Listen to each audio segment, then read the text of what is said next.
अब हमारे पास जो आते हैं वो आते हैं न्यूरोलॉजिकली इम्पेयरमेंट। न्यूरोलॉजिकली इम्पेयरमेंट की बात करें तो ये मोस्टली 4 क्लासिफिकेशन में आ रहा होता है।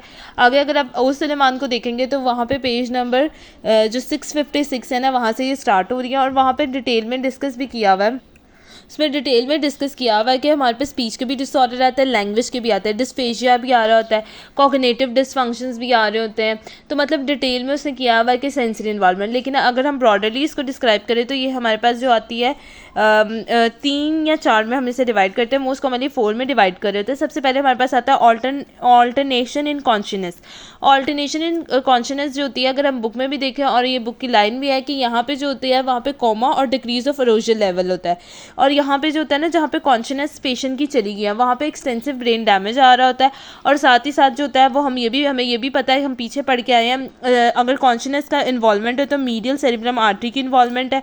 साथ ही साथ इसमें हम जो स्केल यूज़ करेंगे वो हमारे पास ग्लासकोमा स्केल होगा, ठीक है, वो यूज़ कर रहे होते हैं।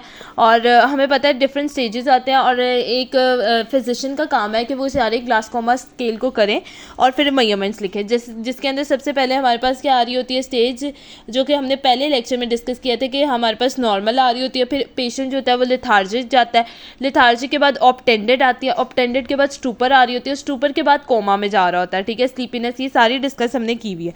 तो ग्लासकोमा स्केल को यूज़ करेंगे। मीडियल सेरिब्रम आर्टरी का आ रहा होता है, इसमें कोमा डिक्रीज अरोजल अलर्ट हो रहा होता है और एक्सटेंसिव ब्रेन डैमेज आ रहा होता है, जिसे हम ऑल्टरनेटेड इन कॉन्शियसनेस कह रहे होते हैं।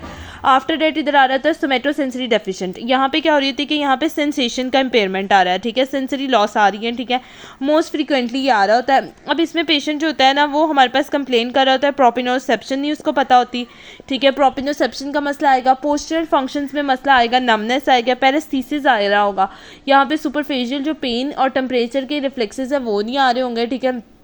और ये ना स्पेसिफिक लोकलाइज एरिया की इन्वॉल्वमेंट होता है। इसमें सबसे पहले कॉर्टिकल लेयन भी आ रही होती है, ठीक है, कॉर्टिकल लेयन भी आ रही होती है और ये डीप एरिया की भी इन्वॉल्वमेंट आ रही होती है। और टाइप और एक्सटेंट डिपेंड करती है कि कौन से पार्ट को उसने किया है या कहीं कौन से पार्ट की लेयन है। आफ्टर डेट इसमें पेन आ रही होती है। पेन में जो होता है ना, हमारे पास पेशेंट हमेशा कंप्लेन मोस्ट कॉमनली कर रहा होता है सवेयर हमारे पास हेड की, सर में दर्द और गर्दन नेक पेन आ रही होती है, सवेरे इन दोनों की पेन आ रही होती है। और फेस पेन भी अक्सर औकात पेशेंट कंप्लेन कर रहा होता है पेन में।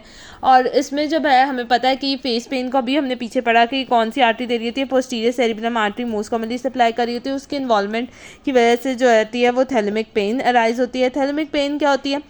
थैलेमिक पेन जो होती है थैलेमिक सेंसरी पेन या थैलेमिक सेंसरी सिंड्रोम भी से कह रहे होते हैं। इसमें पेशेंट क्या कर रहा होता है कि ना इसका रीजन थैलेमिक से होता है, तो हम बहुत ज़्यादा मेडिकेशंस भी देना तो ये इन्वॉल्वमेंट नहीं होता, मतलब ये ठीक नहीं होती थैलेमिक पेन, और ये इनडायरेक्ट इम्पेयरमेंट की तरफ भी जा रही होती है। विजुअल डेफिशिएंसी में हमें पता होमोनॉप्सिया हेमिनॉप्सिया होगा, कॉन्जुगेटेड गेज पेशेंट दे रहा होगा। कॉन्जुगेटेड गेज भी मैंने पीछे बताया कि जहाँ पे आपकी आई की मूवमेंट सही होनी चाहिए वो, लेकिन वो ऑपोजिट डायरेक्शन में हो रहा होता है। डिप्लोपिया दे रहा होता है। डिप्लोपिया क्या होता है? Double vision. वर्टिगो आ रहा था। वर्टिगो क्या? चक्कर आने, ठीक है। ऑस्लियोस्कोपिया हो रहा होगा जबकि जिसमें हमें सब कुछ हिलता हुआ नजर आएगा।